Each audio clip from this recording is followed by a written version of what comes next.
అందరికీ నమస్కారం. ముందుగా మన ఛానల్ని సబ్స్క్రైబ్ చేసుకొని వాళ్ళు సబ్స్క్రైబ్ చేసుకోండి. సబ్స్క్రైబ్ చేసుకొని లైక్ చేయండి. బెల్ ఐకాన్ని ఆన్లో పెట్టుకోండి. ఆన్లో పెట్టుకుంటే నేను ఏ వీడియో చేసినా మీకు నోటిఫికేషన్ రూపంలో వస్తుంది. ఇప్పుడు మన వీడియో వచ్చేసి పోలిపాడ్యమి ఏ రోజు వస్తుంది, పోలిపాడ్యమి రోజున ఎన్ని దీపాలు వెలిగించుకోవాలి,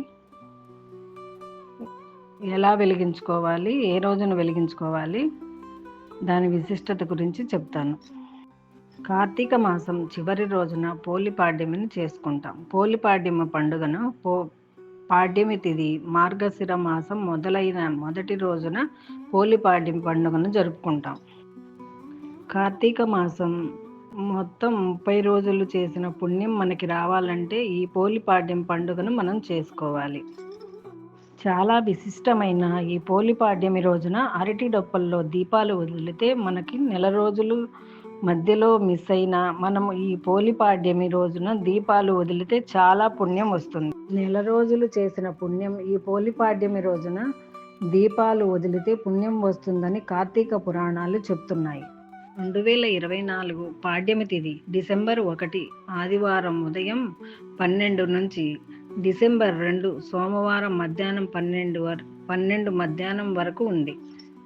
2024 సంవత్సరంలో పోలిపాడ్యమి పండుగకు డిసెంబర్ 2 సోమవారం రోజున జరుపుకోవాలి. మనకు కార్తీక మాసంలో సోమవారానికి ఎంత ప్రాముఖ్యత ఉందో పోలిపాడ్యమి సోమవారానికి చాలా ప్రాముఖ్యత ఉంది. ఈ రోజున ఈ అరటి డొప్పల్లో దీపాలను వదులుతాము. వీటిని మనం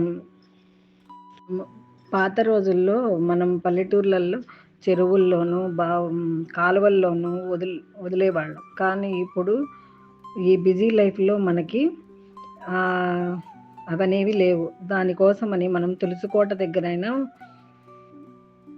మనము ఒక టబ్బుని కానీ ఒక బొచ్చలో కానీ మనం దీపాలను వదులుకోవచ్చు. అది ఎలాగో మనం పసుపుని కానీ ఎర్రమట్టిని కానీ కింద మనము తులసికోట ముందు పూసుకొని దాని మీద పద్మం ముగ్గుననేది ఏర్పాటు చేసుకొని దానిలో ఒక బొచ్చని తీసుకొని ఆ బొచ్చకి పసుపు కుంకుమ బొట్లు అలంకరించుకొని దానిలో దీపాలను అనేది మనం ఈ పూజను డిసెంబర్ 2 తెల్లవారుజామున 4 నుంచి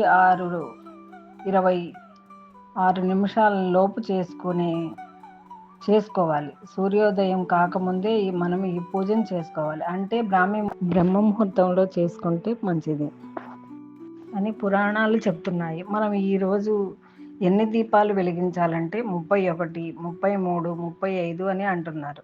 మనం నెల రోజులు చేసిన వాళ్ళు 3 కానీ 5 కానీ 7 కానీ 9 కానీ చేసుకోవచ్చు. నెల రోజులు చేయలేదు, సోమవారం వరకే చేసుకున్నామనే వాళ్ళు 31 ఒత్తులను వెలిగించుకుంటే సరిపోతుంది.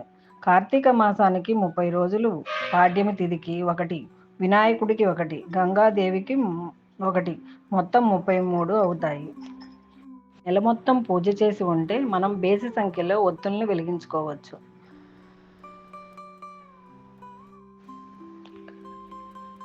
ఒకవేళ కార్తీక సోమవారాలు కానీ, కోటి సోమవారం కానీ, కార్తీక పౌర్ణమి రోజు కానీ వెలిగించుకోకపోతే కార్తీక సోమవారం మంచి రోజులైన మిస్ చేసుకుంటే పోలిపాడ్యం రోజున తెల్లవారుజామున 6 లోపున ఈ పూజను చేసుకోవడం మంచిది. పోలిపాడ్యమి అనేది కార్తీక మాసంలో ఒక్కరోజు చివరి రోజు కాబట్టి ఈ రోజున మాంసాహారం తినకూడదు.